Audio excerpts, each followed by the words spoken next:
Para sa lahat ng mga lumalaban sa buhay.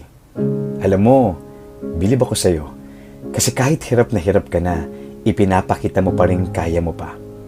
Kasi ayaw mo silang mag-alala. Kasi may pangarap ka. Kasi gusto mong patunayang may ibubuga ka pa. Tuloy, doon mo nakikitang mas nakakapagod pala.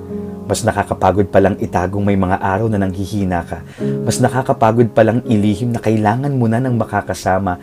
Mas nakakapagod palang itangging kailangan mo lang ng kahit isang taong magsasabi sa iyo na kaya mo yan, magpatuloy ka. One realization that changed the way I deal with my battles.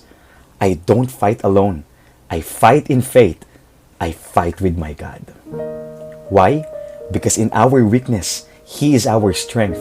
In our doubt, He is our guide. And in our heartbreak, He is our breakthrough. Walang labang hindi na ipanalo ang Panginoon. Ipagkatiwala mo sa Kanya ang laban mo ngayon. God bless.